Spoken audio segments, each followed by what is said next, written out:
Hi everyone, how are you? I hope you're doing fantastic. In today's video, I will be talking to you about all the books that I read in the month of January. I started this year or this month strong.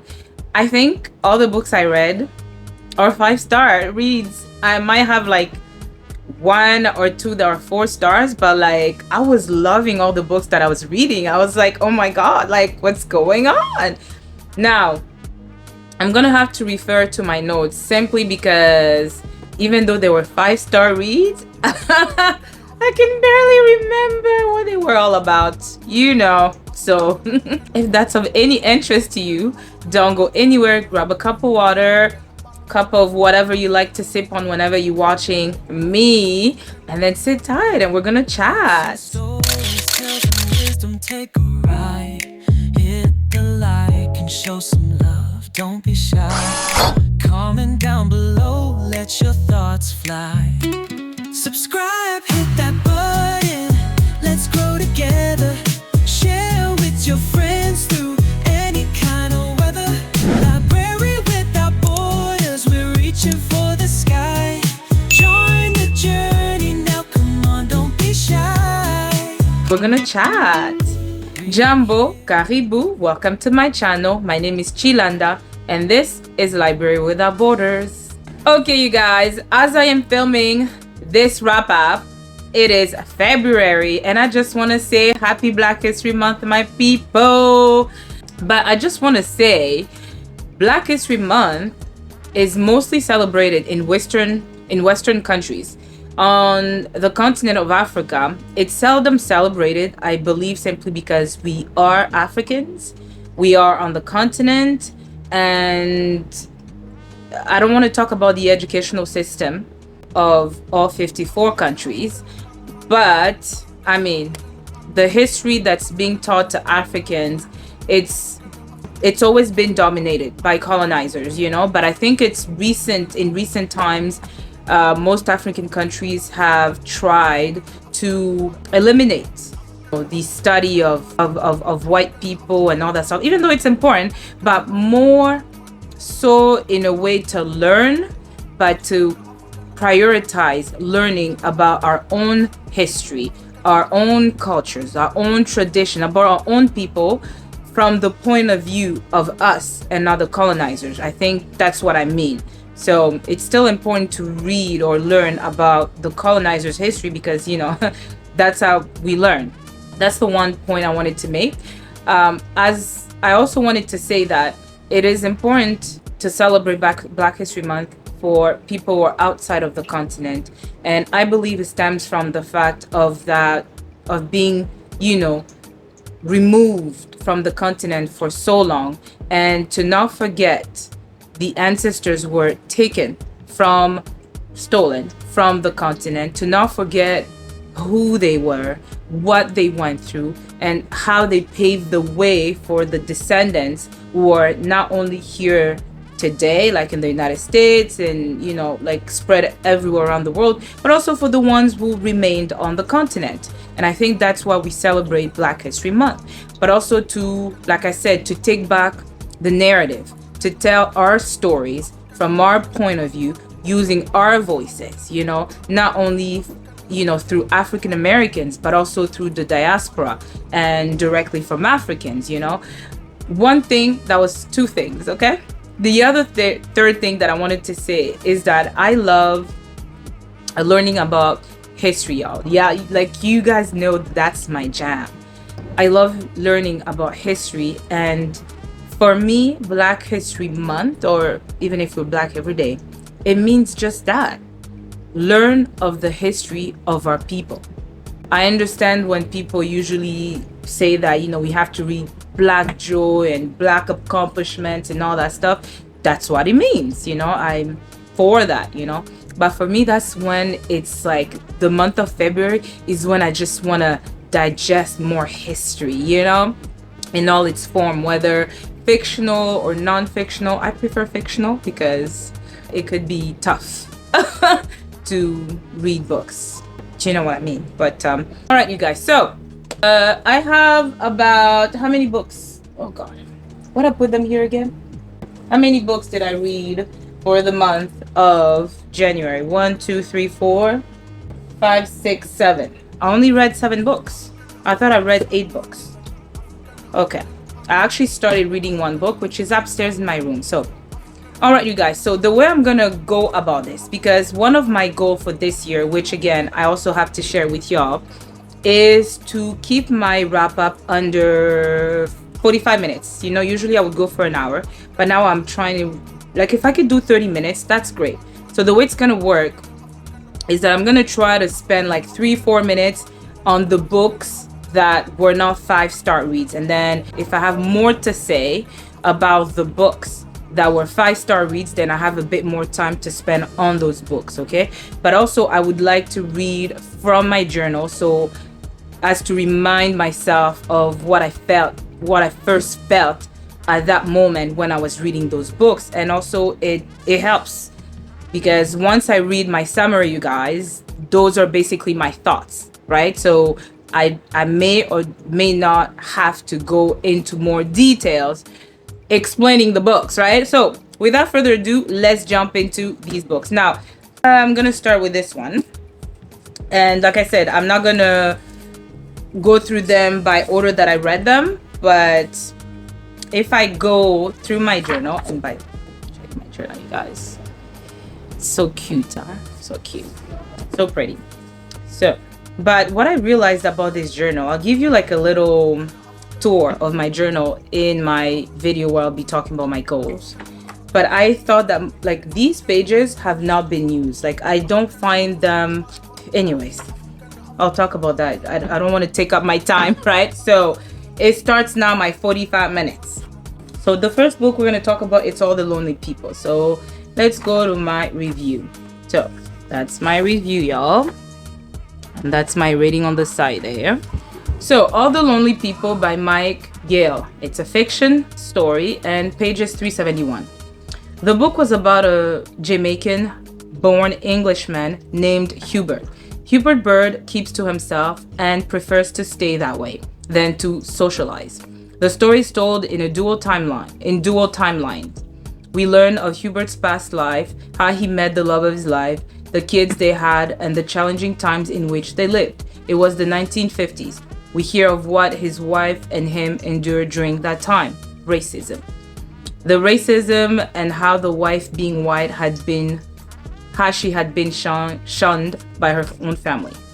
And what will you take away from the book? I absolutely adored every single character with their flaws and all. I appreciated very much the human relations that were formed amongst old and young, friends and strangers, black and white. The way the small community came together to combat loneliness and how the subject of loneliness was explored. I would recommend this book. So the question says, would you recommend this book to others and why? I would recommend this book because it gives hope that humans are not all bad. In spite of all our shortcomings, we can still come together and help one another. Love knows no color.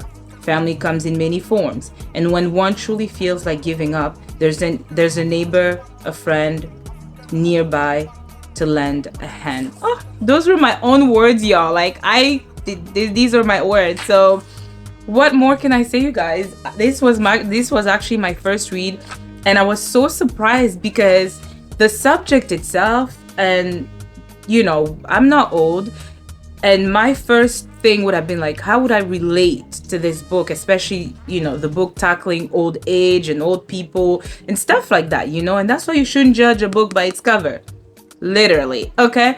But yeah, Hubert was a fantastic man. I listened to Audible and I also read. So I loved listening to the Jamaican accent of Hubert and his voice. And I thought he was so funny and adorable, especially when he refused to socialize with people.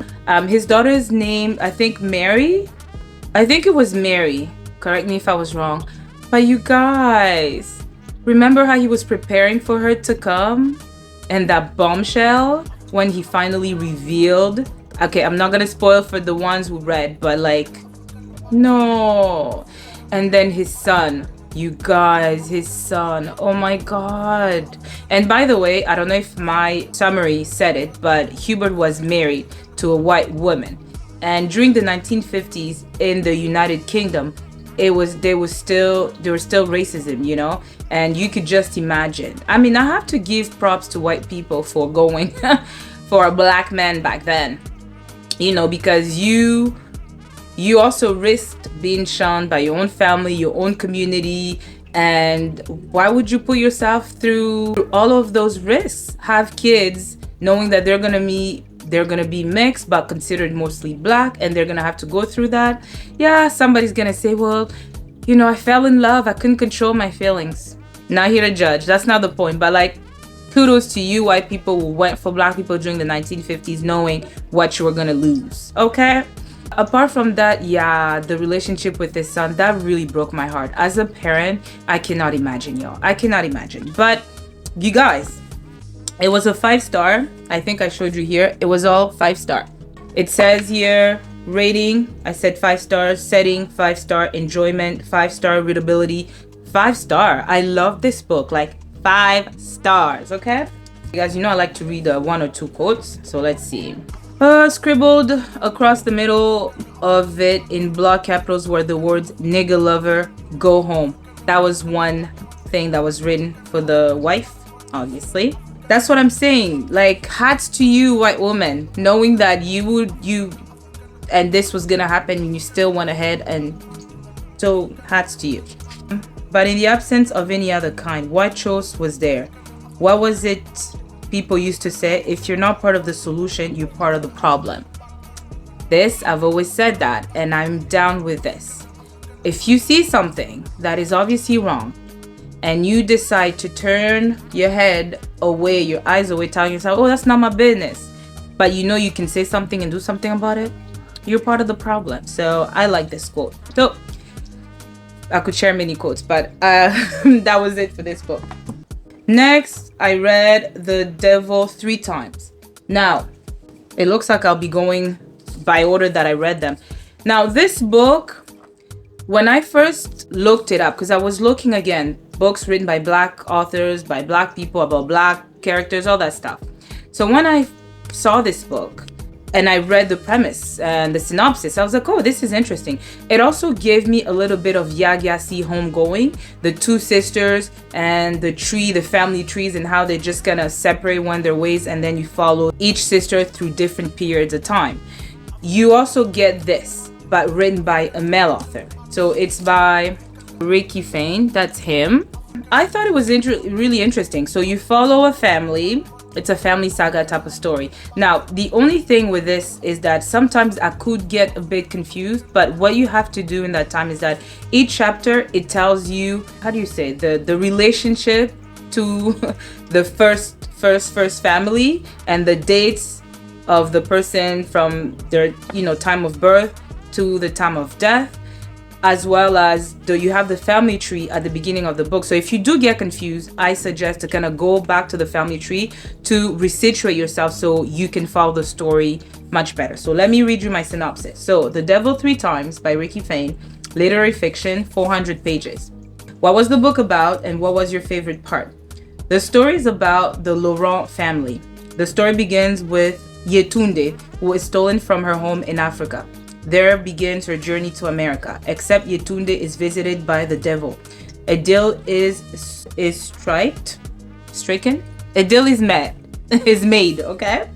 And from that point on, we discover the descendants of Yetunde, each following a different path, but bound by the history of their forefathers' mothers. You also get a perspective between the devil and Jesus. So the beginning of this book, the conversation begins with Jesus and the devil. They're talking about their father, and they're talking about slavery and what the father is doing about, and how he's just kind of letting it happen. And the devil, somehow you see that he's also kind of feeling weird about it, and how Jesus is also, it's a whole conversation between Jesus and the devil. I thought it was interesting. It was really interesting. Let me see if I have a quote here. I think I do have a quote here. Here, Jesus said, They're robbing up black folks from there and working them to death in America. You'd think Jesus huffed, but he's up in heaven twiddling his thumbs. Says all humans are one race, acting like he can't see color from his gold throne. That's basically Jesus talking to the devil about God the Father. So I thought that was interesting. So anyways, what will you take away from the book? The book is a generational family saga with a little magical realism. It was interesting to see the different descendants opting to pass for white. The author made sure to have different representations typically found among black families, from a pastor to singers, artists. There was also the idea of sex among two men and women being explored, love and fidelity, religion and blackness. So he put it all in there, like clammed it all in there. And it was done in a, it may sound confusing, but like I said, it was really interesting. You see where I said that, you know, some people pass for white because Yetunde is African.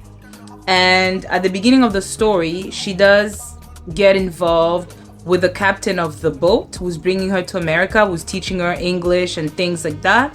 And from that union, you'd see she'd have mixed kids. And that's the thing with mixed kids. You will have some who will go for blacks and some will go for white, depending on the time, you know. And if you talk about slavery time, many mixed kids wanted to go for whites because your life would be easier. If you could pass, I mean, why wouldn't you, you know? So, yeah. Why would you recommend this book to others and why? Would you recommend this book to others and why? I would recommend. The story telling was fantastic. The pacing was good. Even though there were many characters in the story, having the family tree at the beginning of the story helped.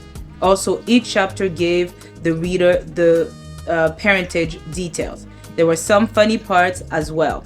And I wrote here, thoughts, quotes, sometimes you have to leave what you love, but that don't mean that what you love leaves you. Ooh, I love, that was one quote I took from here. The next one was, what went into you is what comes out of you. No matter how hard you fight it, you fight to try to get away from it. Now that is strong. That's very powerful because this talks about everything, especially as parents, you put into your kids, you feel into kids, even the community, and you know, even yourself. Whatever you put in you is what's gonna be reflected outside.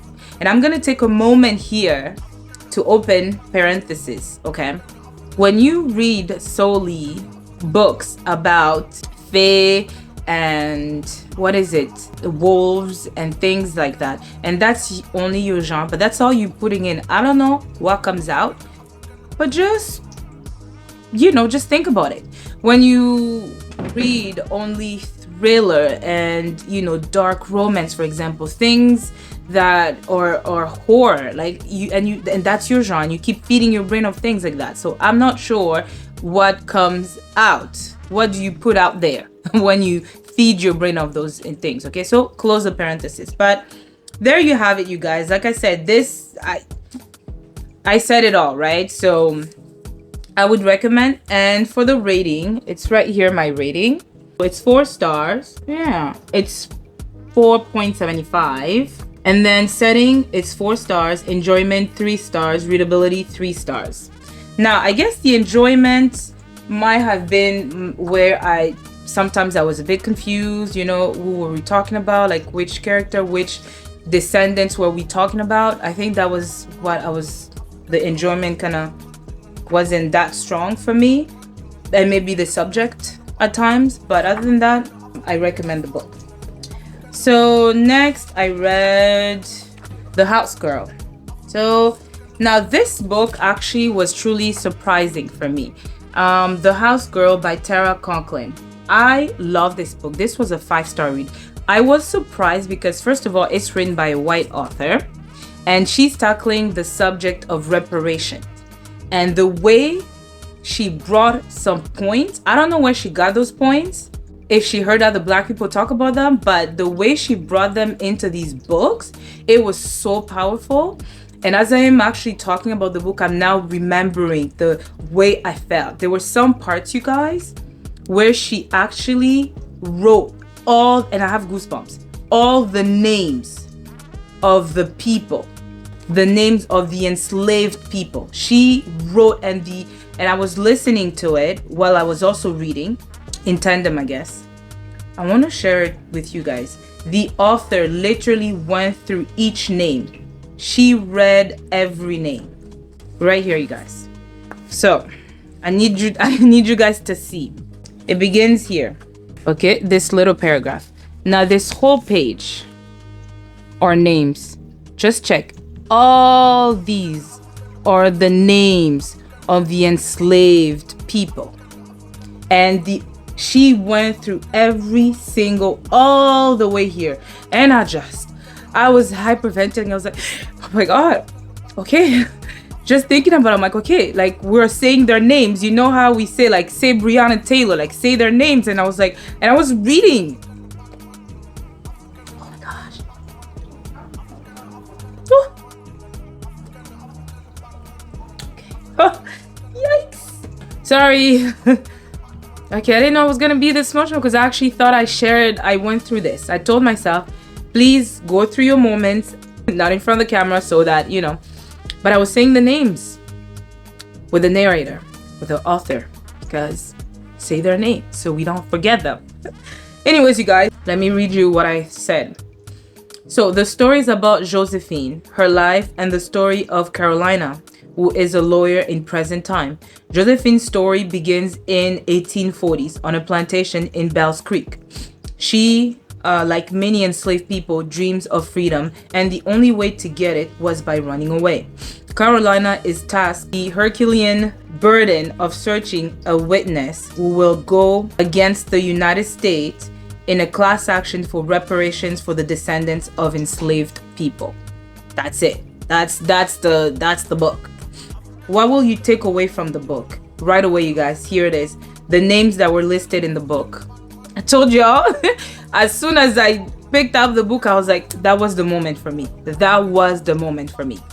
The artist that Josephine was and her bravery, the relentless work Carolina put into the case in order to bring justice to one of the greatest injustices ever committed on the face of this planet, the people who risked their lives during the Underground Railroad to help runaways, finally the legacy of Josephine through her descendants.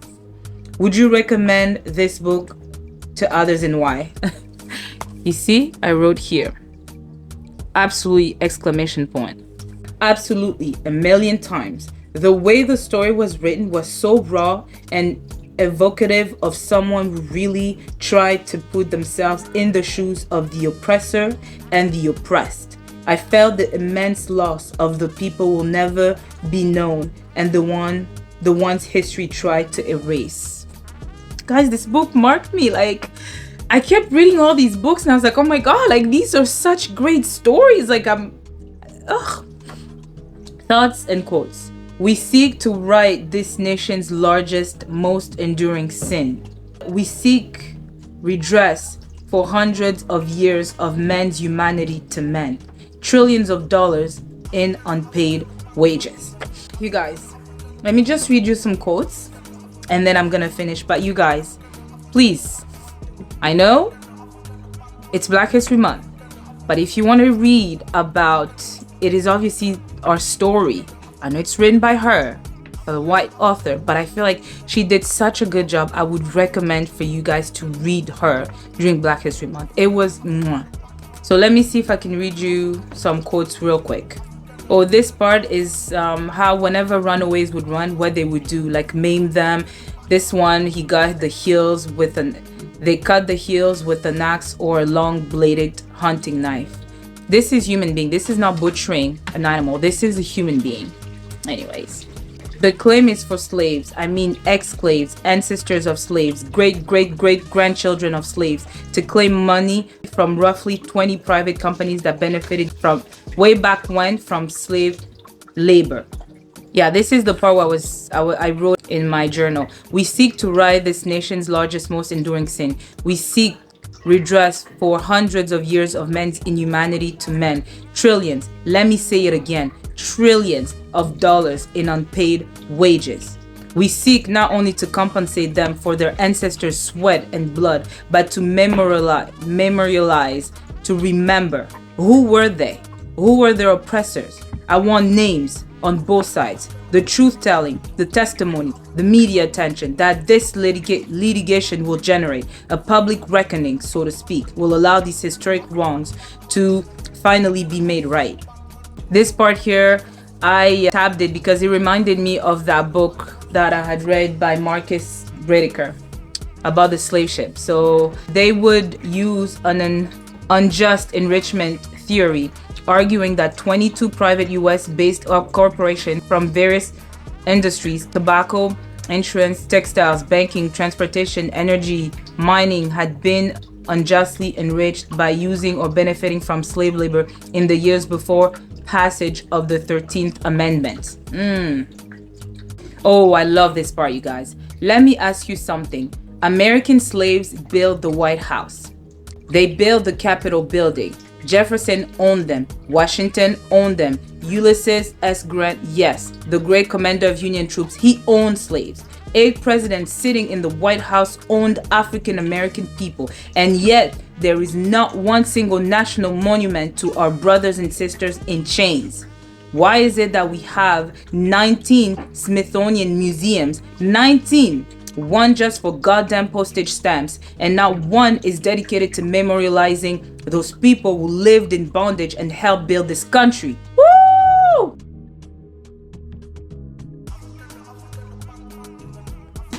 Yo, this book and this woman, I was like, wait a minute. Who did you talk to? Who? Who are you? You guys, you need to read this book. Like, I can't say enough. You need to read this book. I could go on, you guys. You see me, right? I could definitely go on. 5-star everywhere. 5-star. So next, you guys, 30 minutes. So let's see. So the next book I read was The Orphan's Tale by Pam Jenoff. Okay.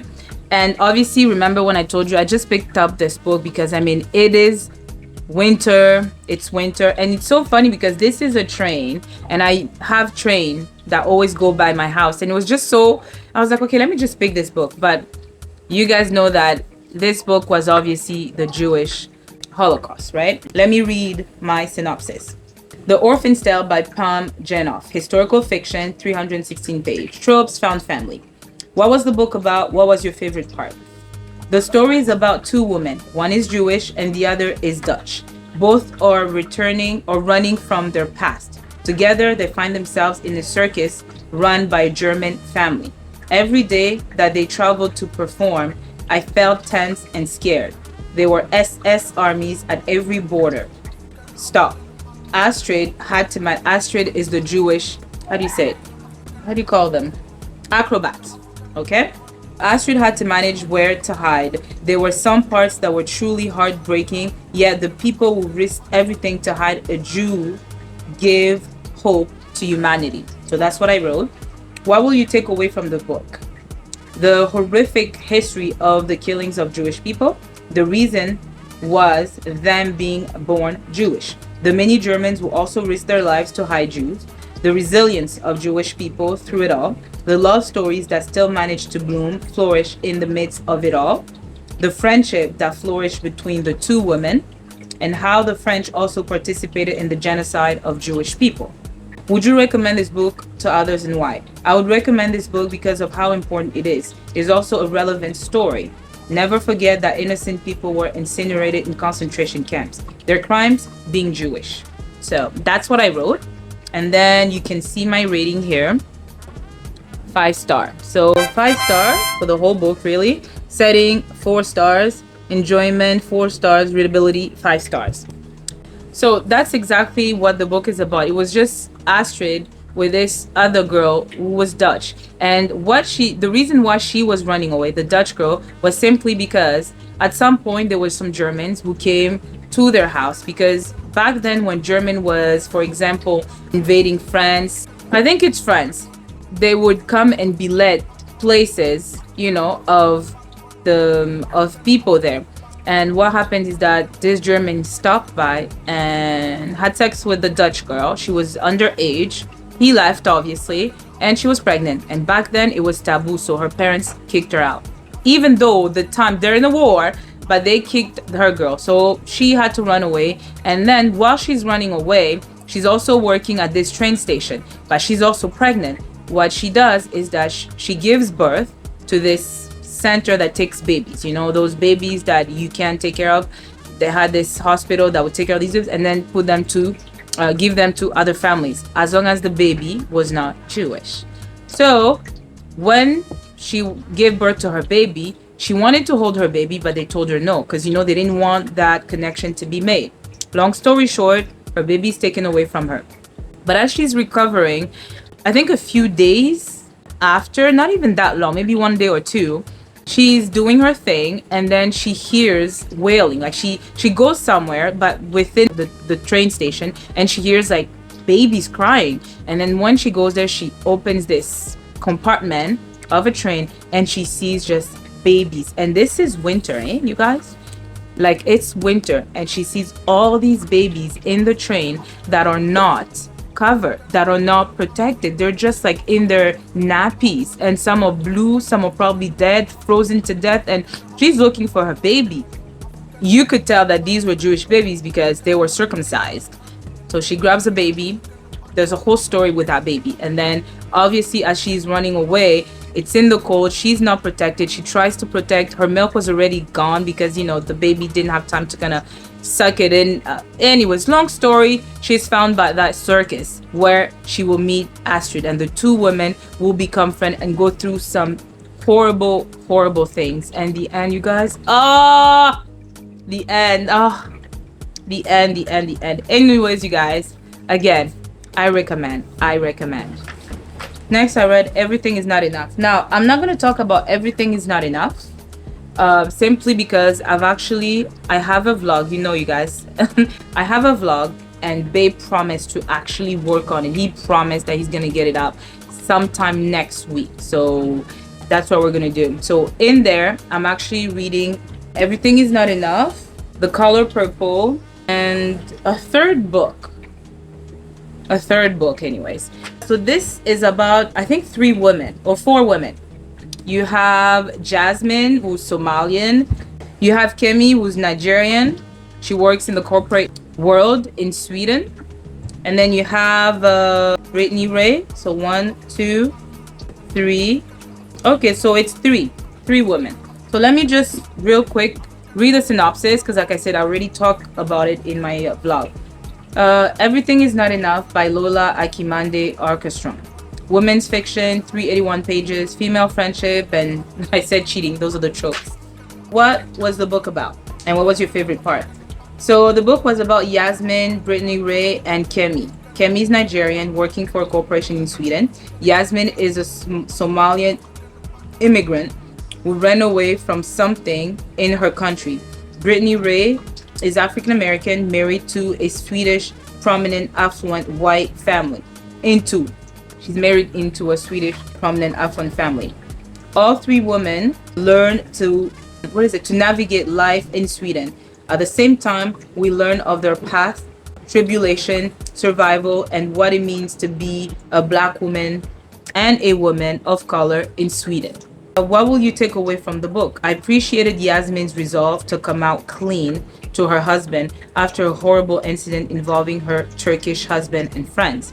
I found it comical that Yasmin, being Somalian, was made to represent Black people in Sweden. I talk more about that comment that I just made in my vlog. I abhor cheating tropes. Clearly, the likes of us offend, and simultaneously, we are a thing of curiosity. Whatever it is that I said by that. The strong Black woman syndrome is a stigma, a curse, but could also be a quality. Would you recommend this book to others? Why? Yes, I would recommend the book because of the many social commentaries tackled in the book. The characters were morally gray and relatable. The pacing of the story flowed easily. Thoughts and quotes. Oh, what was the quote that I took from the book? So this conversation was happening between Kemi and Brittany Ray. And they're just talking about their problems. And then Brittany Ray asks her, what did you learn? She's like, that our mistakes as Black women are unforgivable in this world. And don't fuck basic white men.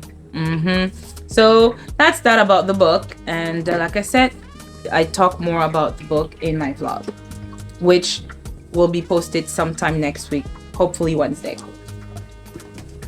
So I have 2 more books, you guys, and I'm at 40, so 5 minutes to talk about the 2 books.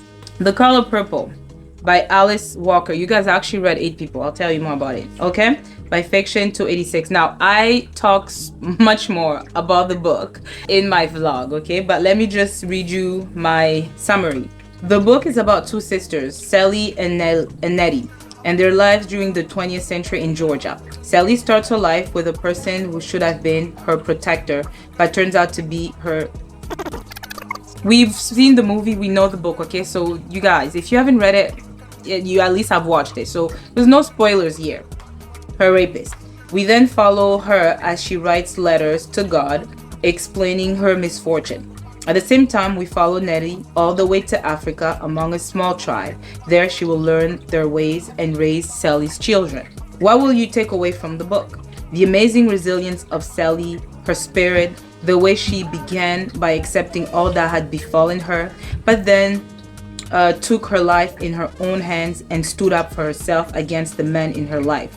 The adventures of Nettie to Africa, her realization of her ancestry, her acceptance of the people's ways, and finally her letting go of her fears to embrace love. What was always there, that was always there in front of her. Would you recommend this book to others? Why? Yes, I would recommend the book. The way in which the story is told, the characters and their emotional journeys, their trials and afflictions, the good people they do meet in their lives, and above all, the letters that they never stop sending to each other. That sisterly bond. Oh my God.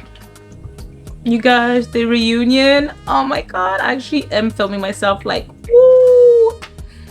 We are not Europeans. That was one of the quotes. We are Black like the Africans themselves. And that we and the Africans will be working for a common goal, the uplift of Black people everywhere. And I wrote here, love it.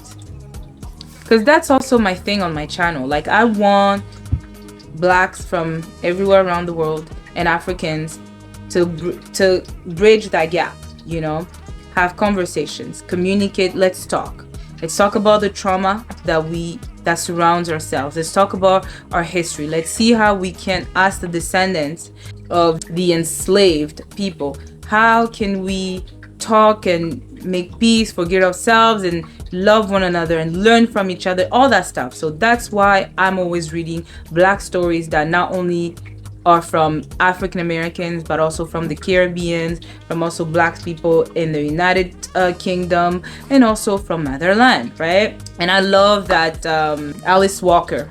I love the way she explored Africa. You can see her journey through learning about for example, her ancestors, how they sold other Africans, but also realizing that even though that happened, it doesn't take away from the fact that we are Africans, we are descendant of Africans, and how can we find peace? How can we go back now and maybe reintegrate ourselves in the African society? What can we learn about Africans? What can we also learn from African Americans? You know, I love the way she just went through it.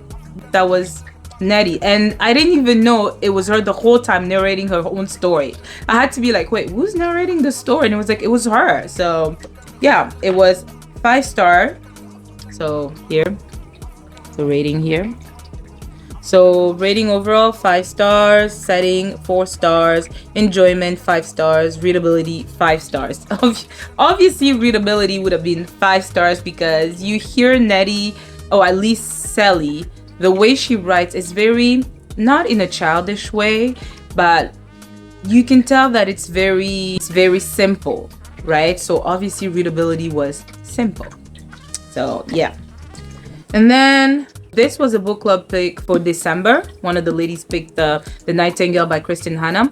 And we also had The House at the Cerulean Sea by TJ Klune. That was a November pick. So we actually met up to discuss both books actually yesterday, the 30th of January. And it was a good time. So I'm not gonna go into too much about this book. Did I even write about it? Let me see. Because I know everybody has read it. Everybody and their mamas have read it. So I'm gonna simply read you what I thought about the book, okay?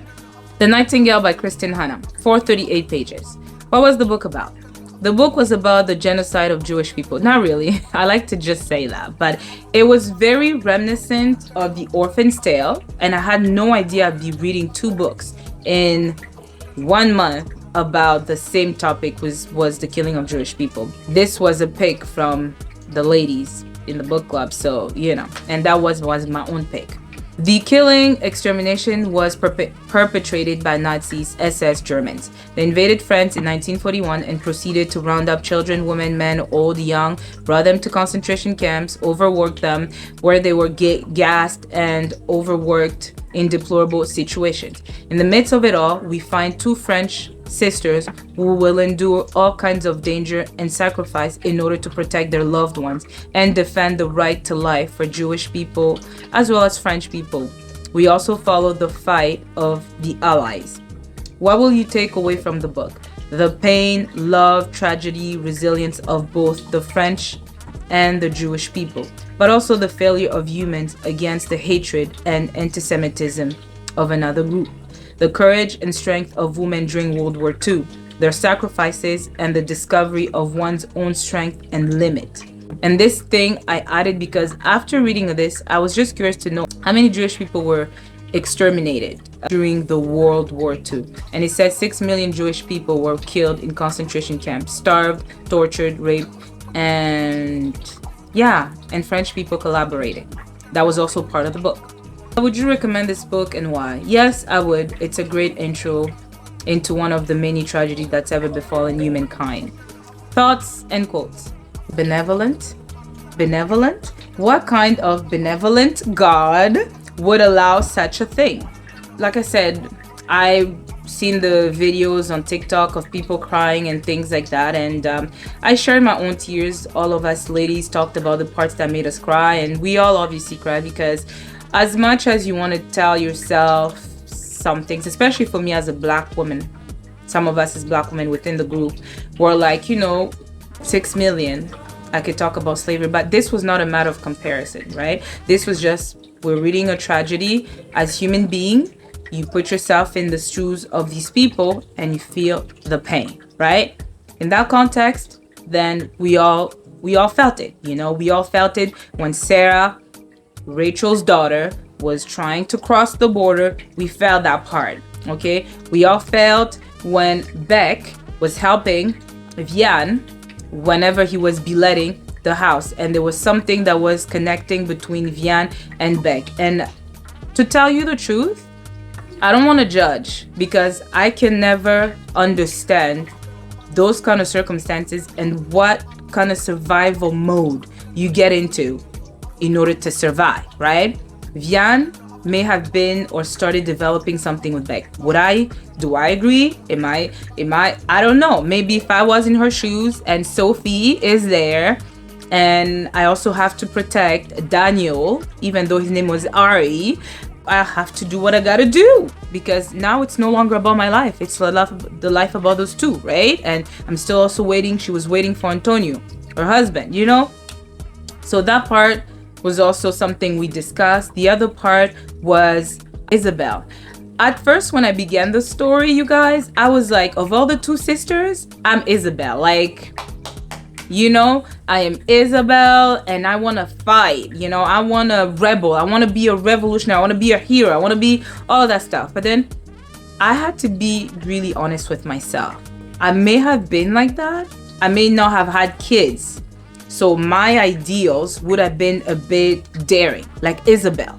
But at some point, I did agree with all the other characters that kept calling her a bit more, She was too impulsive. Do you understand? She was too much like I don't care about all these Germans and S's. I'm gonna do what I need to do. Like, we're French, why are we letting our friends die? Like, I mean, you're a small girl, you a girl, you get caught, things can happen. Do you understand what you were risking? And she took some risks, and she did help a lot of allies. 117 people made it through the, what is it, Perennial Mountains. I mean, I was there with her, but I was so afraid. And honestly, I don't know if I would have been Isabel. I don't know. But then I didn't want to be Vianto. So guys, I don't know. But yeah. And like I said, the last book that we talked about was The House at the Cerulean Sea by TJ Klune. I like the book, but the only thing I'm gonna say this, because yeah, I'm over time and I was saying 45 minutes, was simply because at some point I was listening to the audio. I didn't buy the book. And I just thought the way the author wrote the book sounded like, it does say young adult. It did sound like it was written for kids. Like, it sounded like it's a teacher explaining to kids how to behave, and maybe to also adults how to be with their kids, how to be in society, how to be accepting of others' differences. You know what I mean? Y'all know that even though I'm not religious, I don't like to fuck with demons or Satan. And there was a kid here, his name was Lucifer, but they were calling him Lucy.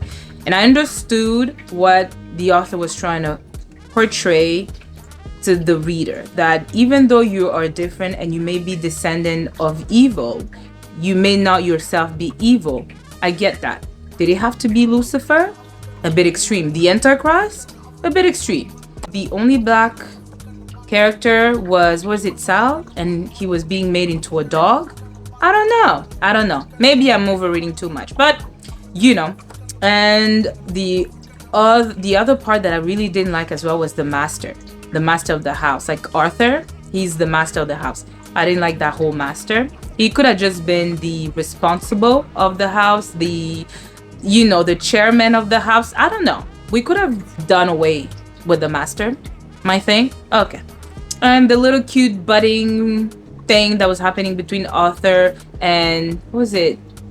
The main character, the social worker, Lex something, I forget. But y'all, you read the book, you know what I'm talking about. So there you have it. So I actually did not, you see this, I wrote every other books, but I did not complete it. So I might just complete it tonight. But in terms of rating, it'd be a 375 for rating. Setting, it was on an island, Cerulean Sea. Okay, it'd be like 375. It had a bit of that magical realism. It was cute. Enjoyment, yeah, it's a 3-star. It was cute. And then readability, it was easy to read. That's what I'm saying. It sounded like he was talking to small children or simple people, but it was good.